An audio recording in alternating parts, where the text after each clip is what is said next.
Hello, I'm that James guy, and today I'm fixing my microwave. It died on me the other day. I was making some potato chips in the microwave, and you have to heat them and heat them and heat them until they're all crispy. And after like 5 or 6 or 7 rounds of this, as I got through, the squash I was making out of a squash, it just stopped working. It would fire up, the turntable would turn, it looked like it was working, but nothing would heat up anymore. So I've pulled this cover off. First step, I pulled it out of the wall. I've got the microwave here with the door down on a table, and I think I found the problem.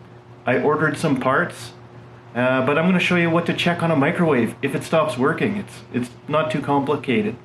At least, well, we'll see if I fix it. So we'll see if it's complicated. But here, I'll quickly show you what I checked and what I found. So first things first, you get the cover off the back. It comes off straight out the back, and you get the door facing down first. Then you pull the cover off, and you just look at all the electrical connections. So anytime there's a connector like that, you look for burning. You can see here, looking for like overheated connectors and scorched areas. There's a bunch of parts in here that could potentially fail. They might overheat and scorch. But yeah, you kind of go, there's these things here. These are like thermal switches. So if this thing ever overheats, which I'm suspecting happened, these things will fail. I'll show you how to check those. They got another one here on the Megatron Mega thing, the thing that makes microwaves happen. You got another thermal switch there. There's a total of 3 in here. This is the one I've already removed, and I will show you how it has failed and how to tell. The other thing you're going to need is a good multimeter, which this is not a good multimeter. It's a Blue Point, sold by the Snap-on guy. It doesn't work the greatest anymore, but it's good enough to kind of figure stuff out. So let's pull that out now, and I'll show you how to use it. Here we are on the Ohm scale. I use the one that makes the sound so that when my leads touch each other, you can see I've got continuity.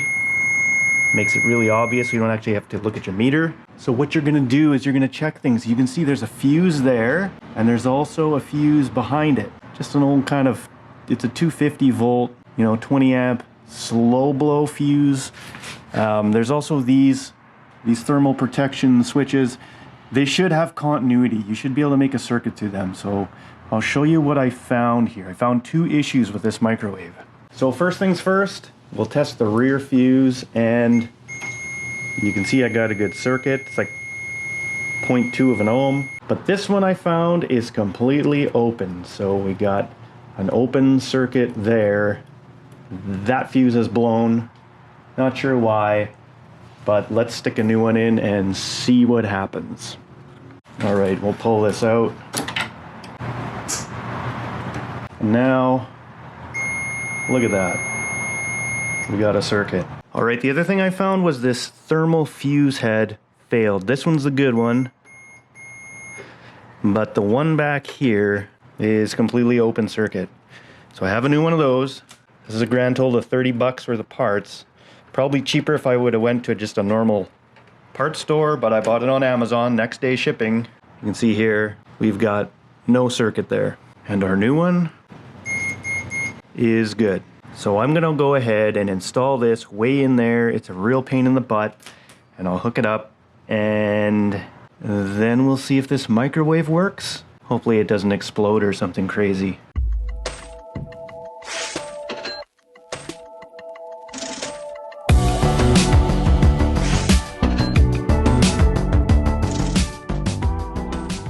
Okay, after all that, it turns out that thermal switch caused issues once I replaced it. Here's the original one, open circuit. I think it's supposed to be open circuit because as soon as I plugged this microwave in, this cooling fan started and wouldn't stop. So that thermal switch seems to be there to turn that fan on, kind of in case of an emergency when everything gets too hot. So yeah, I put the original thermal switch back in. Let's plug this thing in and see what happens. Okay, here is the test. Did I fix it?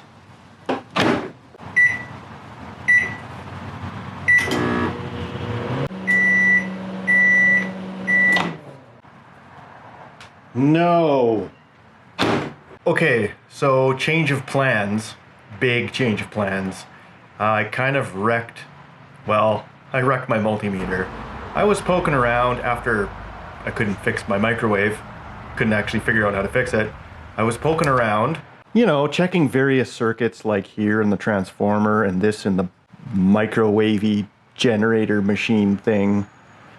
Turns out, guys, super important that you be safe, because here's a giant capacitor that holds a whole bunch of voltage at like 4,000 volts. Did you know that these things go to like 4,000 volts? I saw that written here somewhere. So anyway, I was poking around here, making sure the transformer windings are good. This is what steps the voltage up to 4,000 volts. And I touched two things with my multimeter and smoke literally came out of my multimeter.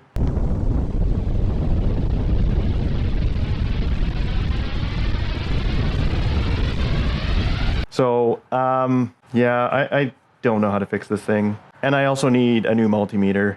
But anyway, I decided the easiest way to fix this microwave would be to change the plans and buy a new one. Hey, if there's one tip with this whole entire thing besides being safe, so I guess that's the first tip. Second tip is buy one with the same brand so that it fits in the same spot if you have an over-the-range microwave. That's what I've done here, hoping this will just clip right in. It has the same clippy things on the back that hooks in, and the holes at the top are in the same spot. Let's see. Uh-oh, it's moving.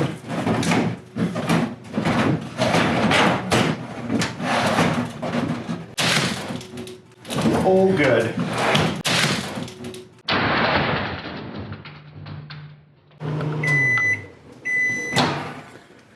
Let's see if we fixed it. Oh, I feel it already. It is warm.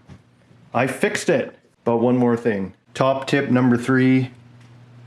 Do not stand on a glass top oven. Well then, I know this wasn't very useful to you, but perhaps it was a little bit entertaining. Please hit the like button, hit the subscribe button, and I will see you next time.